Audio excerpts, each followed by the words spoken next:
So we're at the end of round 7 here. Matt Light decided to ID as he felt getting himself in the top 8 was a good thing. But we still got Rob and find out how he's doing. I just played against a Domain Zoo. It was base Naya, the red, green, white, using such as Step Links, Loam Lion, Curd Ape to get aggressive and then use Burn Spells to try and finish me off. And I managed to pull out a win 2-0. It involved him mulliganing to 5 game 1. He got me to 4 life, so I think I would lose if he actually had 7 cards. But that's the way it goes. Now, it's by no means a new concept. I mean, this deck's been around for quite a few years, in its various different guises. How do you think it is as a sort of a general matchup? Because it's really aggressive. It's very fast. I have a lot of cheap answers. I was worried he had Geist of St. Traff, which he didn't, because I brought in my 2 fire spells, which proved to be excellent. I managed to clean away 2 effectively Curd Apes with them. So at that point, he's really having to burn me out from 16, which is it's a fair amount. Again, as we mentioned earlier with mono red matchups, I was able to use my lands carefully, not paying 2 life when I don't need to, not using a fetch land to find other lands if I don't need that mana, just generally conserving my life total. Now, typically these decks, if I remember, they run the 4 Loam Lions, but they also run 6 of the 8 Curd Apes, don't they? They don't run a full play set of each. Was this any different? Did you think maybe there was 8 of them all in there? I have no idea. He said he boarded 4 1-drops out, which I suspect may have been the Step Links, since I didn't see them afterwards. But I was under the impression he had probably 10 to 12 of them. Yeah. But he said he had 2 Boros, the 1/2 2 mana Swiftblade, 1 mana 2 mana 1/2 double strike, because he was unable to find some other cards. He's an old time player, just getting back into it really, and has those cards but doesn't have the newer ones.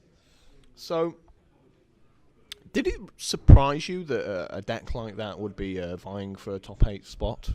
Oh no, absolutely not. I mean, it doesn't play the card Burning Tree Emissary, but mentally I was categorizing it as that sort of deck. Very aggressive creatures, good sized bodies, 2 3s for 1, 3 4s for 2. This sort of size of creature, and I was definitely prepared for it, which is why I made my sideboard having Fire Spouts, having Obstinate Baloth. I made myself have all this cheap removal and Lilianas to kill creatures, Lingering Souls to block to save time. I don't have as much life gain as I would have liked, but I definitely had it in mind when I was constructing my defensive deck. So, how do you think that deck should be sideboarding against you? That's really interesting. I honestly don't know. I think he has to kill me as soon as possible. Basically, he needs to get in a bit of damage quickly and then kill me with burn. So as far as what he's sideboarding, that I'm unsure of. He could consider bringing in something like Snapcaster Mage to get second use out of his Tribal Flames or his Boros Charms, but if he thinks that I'm going to rely on my Deathrite Shaman to exile them, then I mean Tribal Flames is definitely the card he wants to see. That's his game winner if it goes to the face. Oh yeah, definitely. That's it's 4 or 5 damage very easily, and there's nothing you can do about it. So yeah, scary stuff. So 6-1 now. However, we know for a fact that it seems to be pretty packed at the top of the leaderboard there. There's lots of people who've been sort of IDing, or well, not IDing, but just ending up with a draw round 4, stuff like that. And I know your countback's not the best. No, I mean I've only had 1 loss, and I think it's how your opponents have done. If they haven't done so well, then so be it. That's who I've got paired against. But I don't lose winning ends, so not scared. Now, Matt Light obviously IDing round 7. Is it worth in these kind of situations playing out the last round to try and finish top of the Swiss? I prefer him to, because then he might knock someone else out underneath me. But for his own selfish point of view, yeah, I think definitely. I think playing first is such an edge for a lot of matchups, and maybe so he's particularly a control deck. Well, he's mentioned his deck's rather good on the draw. He has cards like Spell Snare are amazing on the draw because you just stop their turn 2. The turn 1 sneak through, but that's always going to be the case. But he also has some sideboard cards which he hinted at good on the draw as well. So maybe it's not as much of an issue for his deck, but maybe his opponents feel the same way. But it still helps you going first in that respect, in that you can put that shock land into play tapped turn 2 if you've got the Spell Snare. Though I know Matt's probably the kind of person who might try to fake having a mana leak by bringing that shock in untapped and taking the 2. I think it depends who his opponent is. If he thinks the guy's not going to fall for it anyway, there's no chance. Yeah. But it gives you the time, especially to play a Celestial Colonnade, which is a really big deal in the blue-white. To eventually have that up, finding a turn to put it in tapped isn't always the easiest thing. Yeah, it seems to be the really important thing now in Magic is that a lot of the decks have their curves already sorted, for the first 5 turns. It's very tight as far as mana's concerned now. Yeah, absolutely. I mean, draws are the way they are. You get your 7 cards and you pull 1 a turn, so you're not always going to have something to fill every point on the curve. So that's why you have flexibility on lands that always come in tapped, especially if they have a significant upside. But you do have to be careful. You can't stick all of them in. Like the old Cruel Ultimatum deck from Standard played all of these Vivid lands, and I think some of the writers on the deck said it's not really about how many tapped lands you have, it's about how many untapped lands you have and when you need that mana. That's what you really have to consider, making sure you have untapped mana on time. So we can hear the rustling in the background, and that's from Matt Light, who's obviously just got his burger. So he's just going to sit down for a bit here. And he's got a refill of his water bottle as well. New water bottle. I accidentally lost the last one. I gave you that one as well, Matthew. So we just asked Rob, is it worth you playing your last round to try and finish top of the Swiss? I would say yes, but whether you want to is another thing. It probably is, but it's a bit of a gamble because I drop quite a lot if I lose. Like, I can drop a place if I lose. It's like going up 1 place and going down. The other thing is it depends how many X1s play and how many ID. And, so I think if I ID, I'm probably 2nd, possibly 3rd, but possibly 1st. But if I play, if I win, I'm guaranteed 1st. But then if I lose, I can drop 4th or 5th.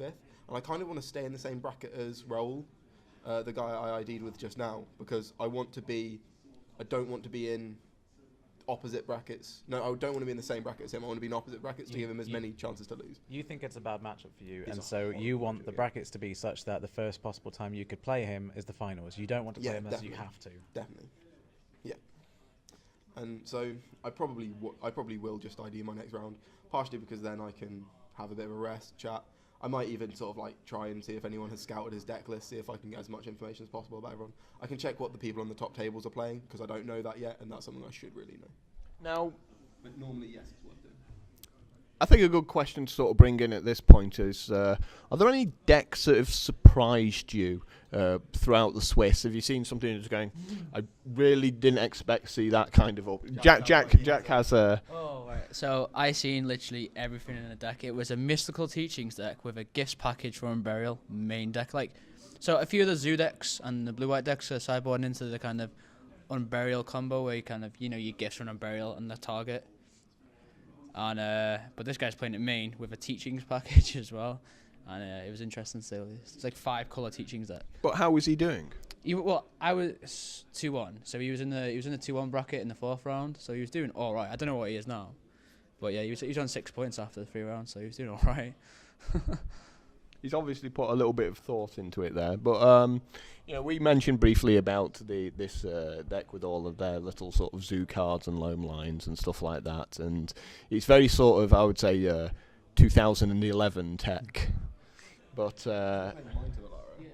That makes it 2007. Well, Raphael Levy. So Yeah, exactly that. He did have Swiftblades. Wow. I've seen a list online with Swiftblade. Did you see that? Yeah. There's a list online playing for Swiftblade as well, and for Boris Charms, just going real deep on double strike. Yeah, it's pretty sick. Big game. But nothing's particularly stood out for you as being quite a surprise. Nothing surprises you. Well, because you do your tech, yeah. Worked out, I've looked at what all the decks that are winning in Modern are for the past sort of 2-3 months, so I would hope I wouldn't be surprised. Thing is, if something good and surprising is going to happen, it's not going to happen here. So hopefully Matt will ID his way, and Rob, I'm a bit dubious. I don't think you can. It's close because I think you're bottom of all the 18s or something. We'll have to see the standings. It's fine. So Matt, right? I'm not very good at IDing. I hear you're amazing at IDing when it comes to the last round. So I was just wondering if you could give me some pointers for any future tournaments I might go to, because I don't want to finish 9th. Wags is good at maths. I'm good at maths. I have Just to work out the maths. I'm guaranteed to not come ninth. Not no, because necessarily. that doesn't work for Matt. No. I told him to ID that time, but Which time? Which of the times? all right, Every time. Grand Prix Manchester. Do you I know my told you, ninths but and- I think it was mathematically sound. Do you know? Yeah. Do you want to know how many nines I have in the last 9 months? 9. No, but fantastically, it's something like 7. It's like 3 PTQs, a WMCQ, a Grand Prix. You need to scoop this round and come 9th. I don't think I can. I don't think I can actually avoid top 8 now. You're Matt Light, you can avoid. But barring a disqualification, I can't not make top 8, can I? Still a chance. So it looks like we'll be covering Rob again next round as he tries to fight his way into the top 8. Are you playing, Rob? Have you worked out yet? Do you have to play or no idea? I should do it anyway. Who cares? Well, for everyone watching on video, we'll have the pairings just so you can all work out for yourself whether Rob's allowed to ID in, and then you'll find out in the next video whether he did do that.